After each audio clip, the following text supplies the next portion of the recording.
Hello viewers, welcome to my channel Priyoshi Mukta. আবারও চলে এলাম আপনাদের সঙ্গে নতুন একটি ব্লগ শেয়ার করতে। আশা করছি সবাই ভালো আছেন।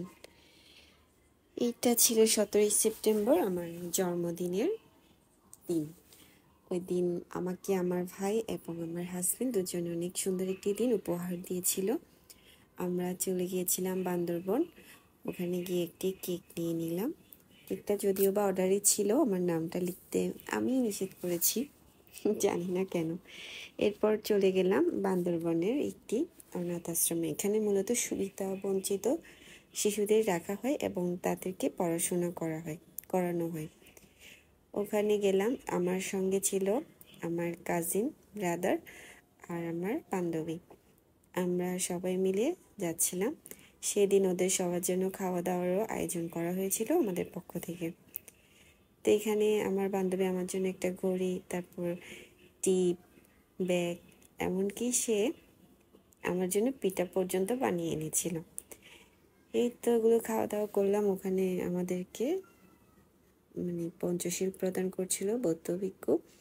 তো আমরা সবাই বন্দনা করছিলাম। করার পরে সবাই আমাকে বার্থডে উইশ করলো। বিষয়টা অনেক ভালো লেগেছে।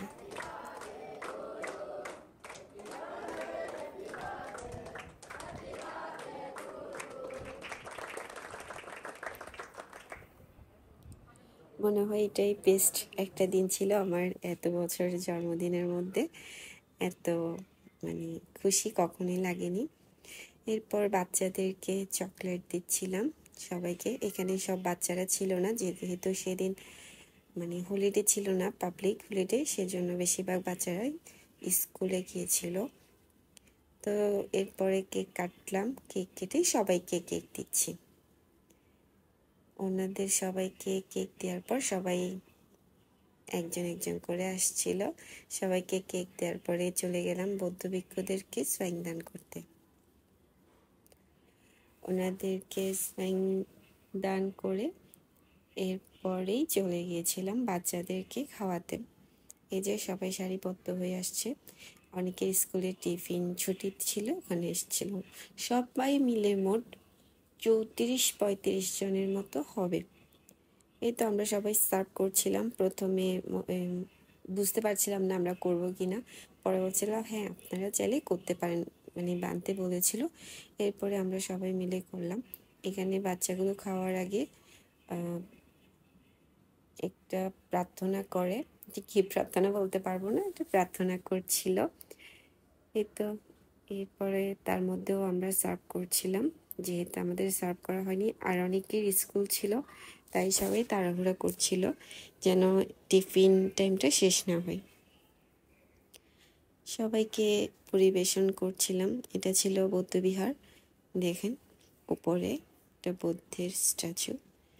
সবাই খাওয়া দাওয়া করা শেষ হলো। এরপরে চলে গেলাম বাইরে, আপনাদেরকে পুরোটা দেখাই। বেশ বড় ছিল বিহারটি বা অনাথ আশ্রম। এটা ভাবনা কেন্দ্র সহ যে বাচ্চাগুলো ছিল ওদের সাথে একটা ভিডিও নিচ্ছিলাম। যে দেখুন আমরা সবাই চলে যাচ্ছিলাম, সবাই আমাদেরকে টাটা দিচ্ছিল। ওদের দিকে জিজ্ঞেস করছিলাম যে তোমরা কি খাবে। ওরা বলল আইসক্রিম। আমরা কিছু দূর গিয়ে যখন একটা আইসক্রিমের দোকান দেখলাম, তো ওখান থেকে আবার বেক করলাম ওদের জন্য আইসক্রিম নিয়ে। ওই যে বললো আইসক্রিম খাবে, আবার কখন যাই না যাই কোনো জানি না, তো ওদের ছোট একটা ইচ্ছা পূরণ করলাম। সবাইকে আইসক্রিম দিলাম। ওরা আইসক্রিম খেয়ে অনেক খুশি হচ্ছিল।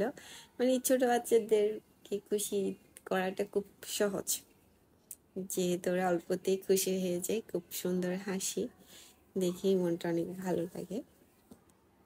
এক এক করে সবাইকে দিচ্ছিলাম।